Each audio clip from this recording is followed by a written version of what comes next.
The love that was lost, the rain poured without pause that night. Droplets washed over the half-open window of the apartment. On a wooden chair by the desk, a woman sat hunched over, her hands clutching a photo worn at the edges. Her name was Alia. Her eyes were tired, swollen, and every drop of rain outside seemed to add to the weight she had carried for far too long. The photo showed her 5 years ago, smiling by the shore alongside a man. His face burned brightly in her memory, gentle eyes, a smile that felt like a promise of home for her heart. His name was Damar. Alia closed her eyes. The sounds of the night faded, replaced by the clinking of glasses, the hum of chatter and the crash of waves in the distance. It was their last summer together, the day when everything was still whole.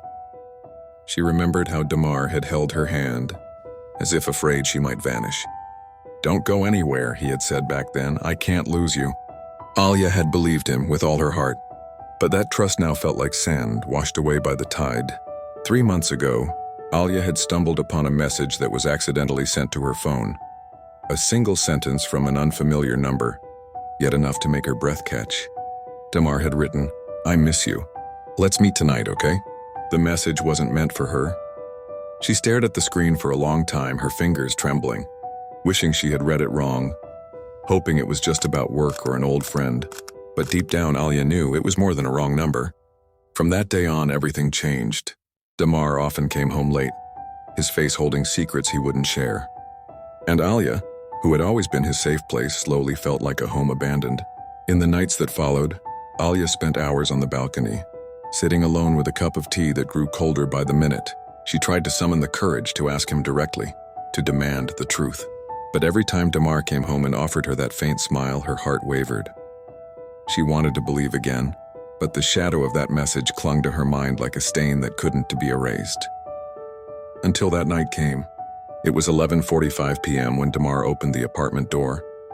The rain had just stopped, and the scent of wet earth slipped in with his steps. Alia stood in the middle of the living room, still in her loungewear, her hair tied carelessly. She didn't wait for a greeting. She didn't wait for an embrace. "I found this," Alia said softly, holding out her phone to Damar. On the screen was the message that made the night feel unbearably long. Damar froze. 1 second, 2. Then he closed his eyes and let out a heavy breath. "Alia." His voice was low, almost a whisper. "I can't lie, that wasn't meant for you." Alia felt her chest tighten. There was no screaming, no storm of rage, only silence. Silence that shattered her faster than any words could. After that, life seemed to move on 2 separate tracks. They still lived under the same roof, but felt like strangers who happened to share an address. Alia stopped making breakfast for 2. Damar stopped saying goodnight, and the words that once came so easily had simply vanished. Alia began writing letters she would never send. Letters about longing, about anger, about the hollow feeling of sleeping in the same bed but feeling oceans apart. She knew that one day she would have to leave. But she wasn't ready. Or maybe she was simply afraid of the emptiness waiting for her afterward. Their last day together came without warning. Damar sat on the sofa. Alia stood by the door, a small suitcase in her hand. There was no rain this time, only a pale sky hanging outside. "I can't do this anymore, Mar," Alia said, her voice almost breaking.